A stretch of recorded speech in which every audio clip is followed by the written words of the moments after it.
बहुत ही महत्वपूर्ण और देश के लिए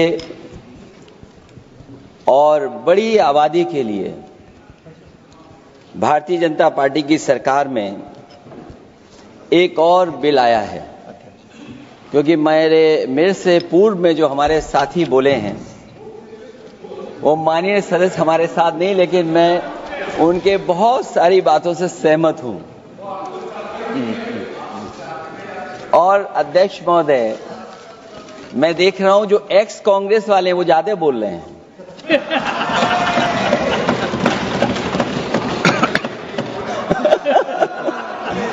आदरणीय अध्यक्ष महोदय,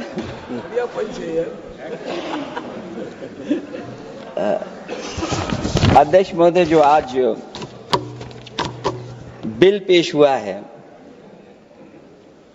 मैं हिंदी और अंग्रेजी को जो कुछ समझ सकता हूं वो यही मैं कह सकता हूं कि माननीय मंत्री जी ने ये कहा कि ये उम्मीद है। ये उम्मीद कैसे बना है, अंग्रेजी में भी मुझे समझ में नहीं आ रहा कि उम्मीद है ये, हिंदी में भी समझ में नहीं आ रहा कि ये उम्मीद है। यूनिफाइड वक्फ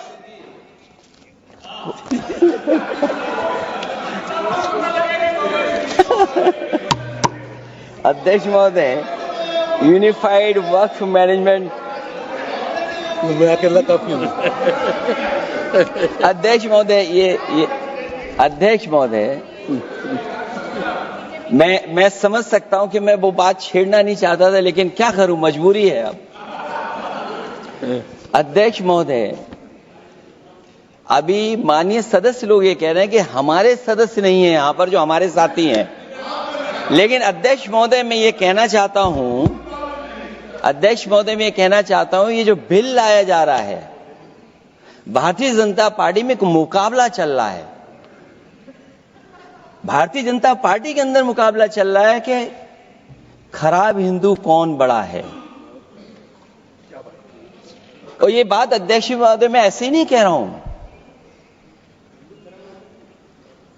जो पार्टी ये कहती हो कि दुनिया की सबसे बड़ी पार्टी है, अध्यक्ष महोदय वो अपना राष्ट्रीय अध्यक्ष नहीं चुन पाए अभी तक। अध्यक्ष महोदय, अध्यक्ष महोदय, भारतीय जनता पार्टी क्या है?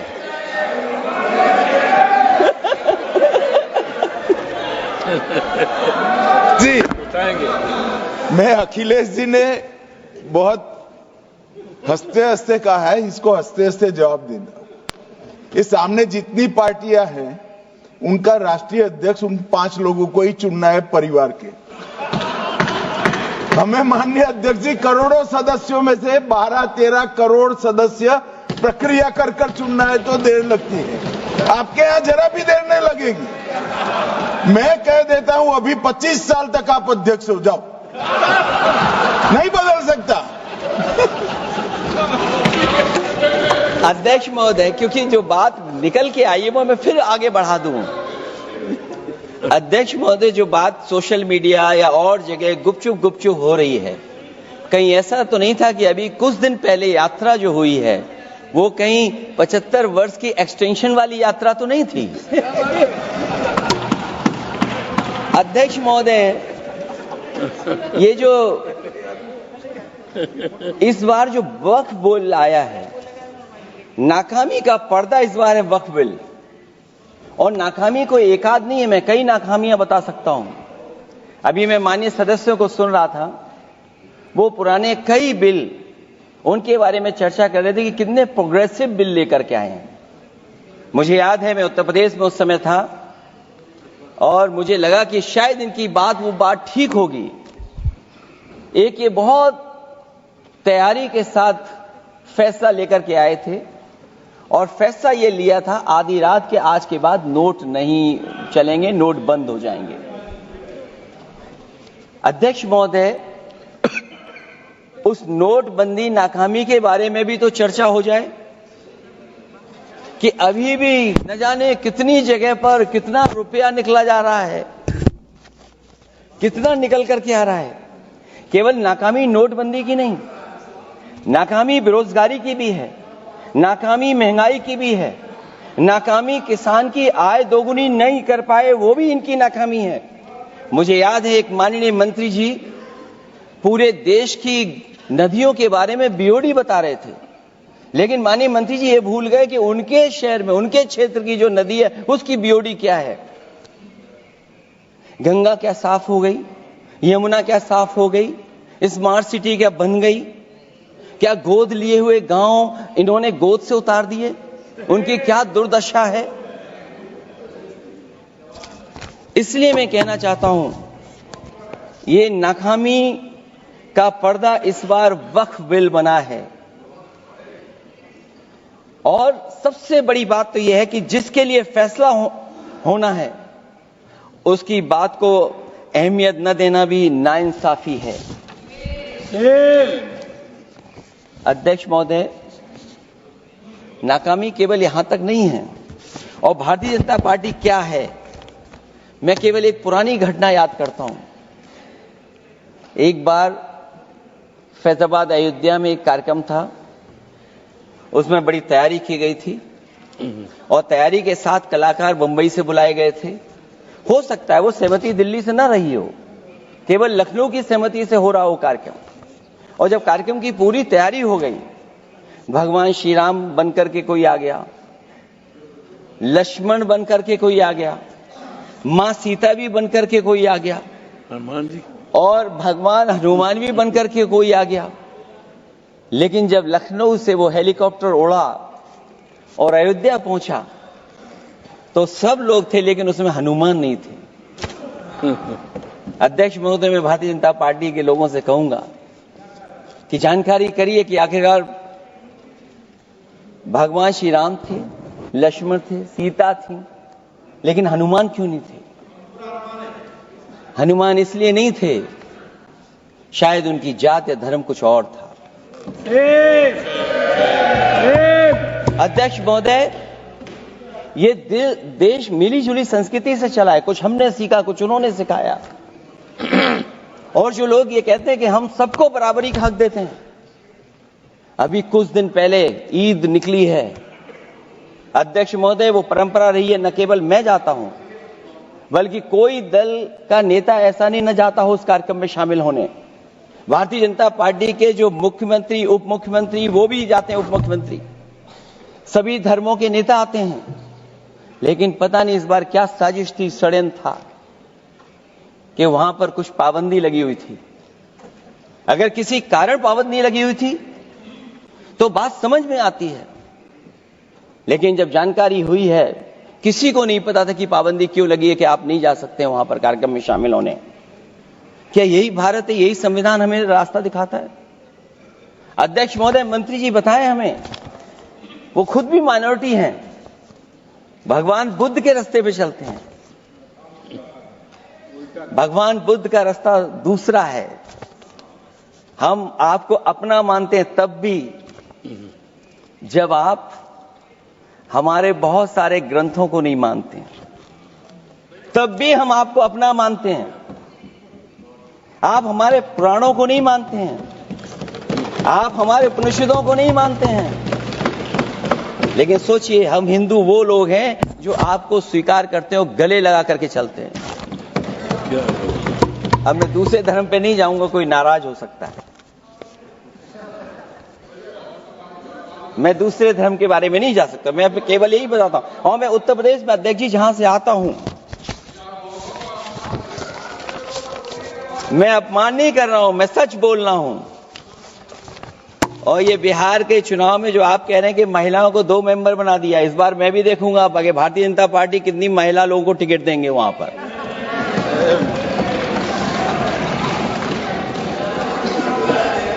अध्यक्ष महोदय, भाजपा जब भी कोई नया बिल लाती है तो वो अपनी नाकामी छुपाती है। भाजपा वाले मुसलमान भाइयों की वक्फ की जमीन चिन्हित करने की बात कर रहे हैं, जिससे महाकुंभ में जो हिंदू मारे गए हैं या खो गए हैं, उनको चिन्हित करने की बात पर पर्दा पड़ जाए। अध्यक्ष महोदय, मुझे खुशी इस बात की कि हमारा धर्म हमारा धर्म, अध्यक्ष महोदय, नहीं, कुछ कहना चाहते हैं। नहीं, प्लीज, उनको अलाउ नहीं किया। अध्यक्ष महोदय, कुंभ में आस्था सबकी है, कोई ऐसा नहीं जिसकी आस्था ना हो। और कुंभ कोई पहली बार नहीं हो रहा था। ये भारतीय जनता पार्टी के लोगों ने ऐसा प्रचार किया कि 144 वर्षों के बाद पहली बार महाकुंभ होने जा रहा है, और लोग निकल पड़े। सरकार ने कहा कि हमारी तैयारी 100 करोड़ की है। आप कहते टेक्नोलॉजी का हम इस्तेमाल करेंगे, जमीनों को हम मैपिंग कर करके डेटा एंड रिकॉर्ड ठीक करेंगे। अध्यक्ष महोदय, ये बताएं कि वो 30 लोग कौन थे, उनके नाम क्या थे जिनकी जान चली गई, न केवल जान जाने वालों की, बल्कि अध्यक्ष महोदय ये सरकार बताए कि जो लगभग 1000 हिंदू खो गए हैं, जो अभी तक नहीं मिले, जो अभी तक नहीं खोज पाए हैं, वो 1000 हिंदू की सूची कहां है? और फिर धर्म कारोबार की बात है, जो ये लोग गोली। अध्यक्ष महोदय, मैं कार सेवक वाली बात इसलिए नहीं छेड़ना चाहता हूं। अध्यक्ष महोदय, ये शायद माननीय सदस्य जानते नहीं कुछ सच्चाई नहीं जानते। अध्यक्ष महोदय, ये संविधान की वजह से, संविधान को बचाने के लिए, हिंदू एकता को बचाने के लिए कुछ फैसले लिए गए, लेकिन एफआईआर हम लोगों पे नहीं लिखी गई थी। एफआईआर उन पे लिखी गई थी जो बेचारे तैयार हो गए थे सुबह, लेकिन पता नहीं कहां से फोन आया था, कहा था कि अब तैयार तो हो गए हो, लेकिन आप शिलान्यास में नहीं आ सकते। बहुत सही। इसलिए बात को इधर से उधर नहीं में ले जाना चाहता। अखिलेश जी, जरा वक्त पे भी आ जाओ। अच्छा, वक्त पे आ रहा हूं। नहीं, वक्त पे अध्यक्ष इसलिए आ रहा हूं क्योंकि वक्त समझने के लिए भारतीय जनता पार्टी की सोच क्या है। और ये अध्यक्ष महोदय जब ये कह रहे हैं कि इससे कारोबार होगा, अध्यक्ष महोदय, धर्म की चीजों से कारोबार नहीं हो सकता। हमारे उत्तर प्रदेश के मुख्यमंत्री जी ने भी कहा कि कारोबार होगा। वो 30 की गिनती में उलझे हुए हैं, जैसे 30 मार खाए वो। उनसे पूछा कि जान कितनी गई, वो 30। उनसे पूछा कि कारोबार कितने का होगा, 30 गुणा 10,000 करोड़। सोचिए, कुंभ हमारा क्या कारोबार की जगह है? और फिर उसका कौन नापेगा, कैसे नालाएगा? और फिर हमारे माननीय मंत्री जी कह रहे हैं कि जमीन, चाहे वो रेलवे की हो, चाहे वो डिफेंस की हो, वो भारत की जमीन है।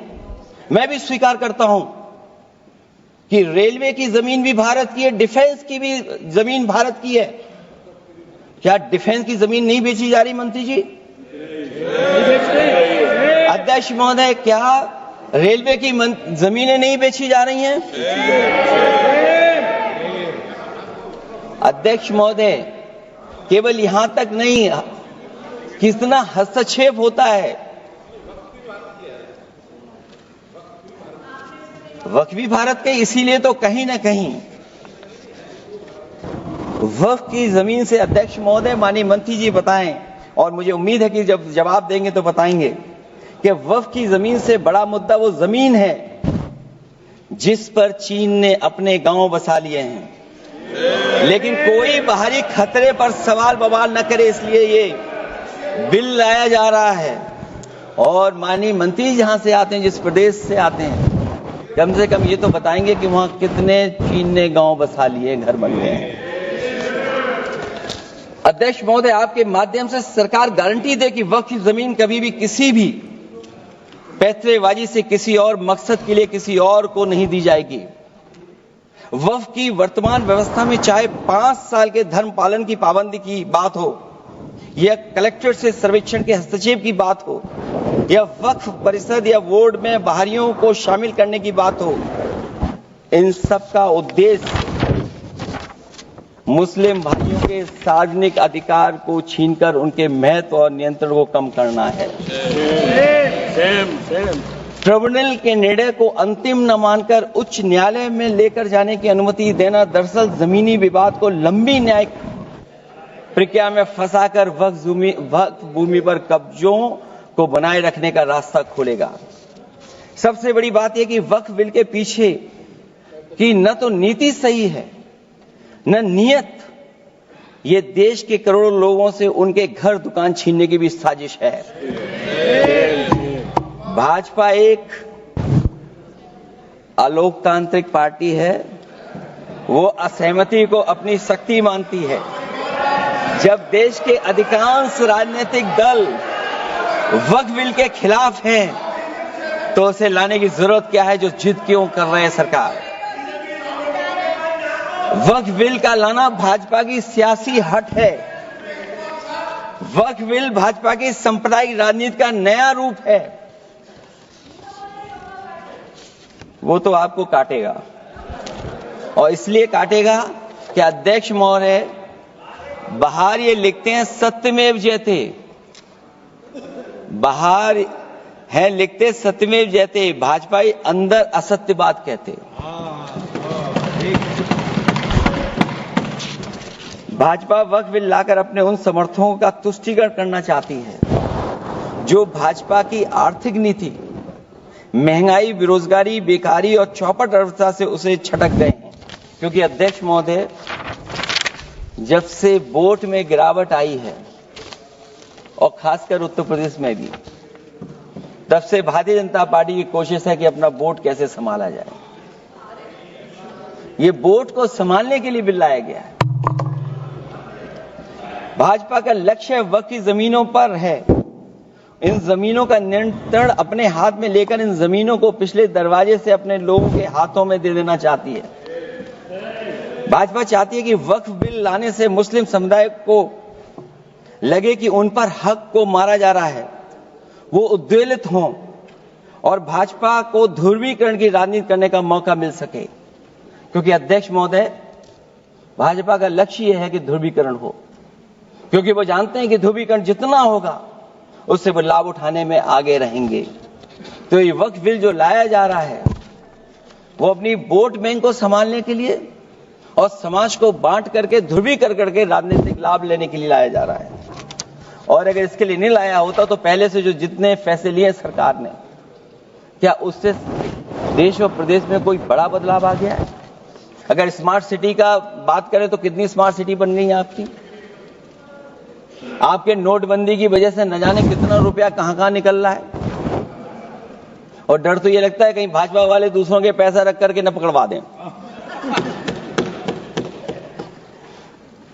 वक्फ बिल के आने से पूरी दुनिया में एक गलत संदेश भी जाएगा। इससे देश की सेकुलर इमेज को बहुत धक्का लगेगा।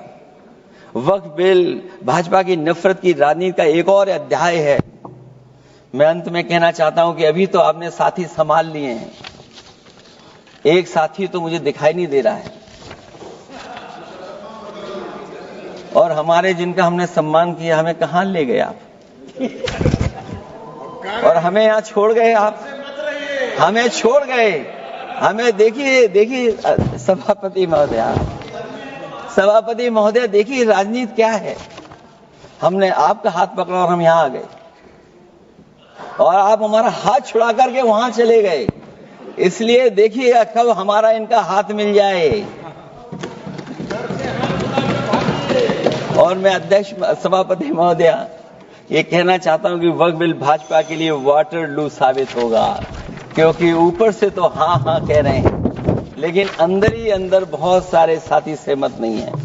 मैं अंत में इतना ही कहना चाहता हूं कि ये वक्फ बिल जो लेकर के आए, कोई उम्मीद लेकर के नहीं आ रहा है। ये सोची समझी रणनीति का हिस्सा है, क्योंकि इनका जो वोट बिखर गया है, ये मुस्लिम में भी बंटवारा चाहते हैं। मुस्लिम इस्लाम धर्म में कहीं बंटवारा नजर नहीं आता है, लेकिन इनकी कोशिश है कि इस बिल के माध्यम से हम मुस्लिम भाईचारा में भी बंटवारा करते हैं। बंटवारा तो पीडीए करेगा। अभी देखिएगा सभापति महोदया, हमारे एक सदस्य कह रहे थे कि चुनाव बहुत अच्छा होता है, इनसे बेहतर किसने चुनाव देखा होगा? चलिए धन्यवाद। वोट ही नहीं डालने दिया। करिए चलिए सभापति महोदया, मैं धन्यवाद देता हूं। मैं और अपने दल और साथियों के साथ कहता हूं कि समाजवादी पार्टी बिल का विरोध करती है, वोट पड़ेगा तो हम इसके खिलाफ वोट डालने जा रहे हैं। माननीय सदस्य श्री कल्याण बनर्जी जी।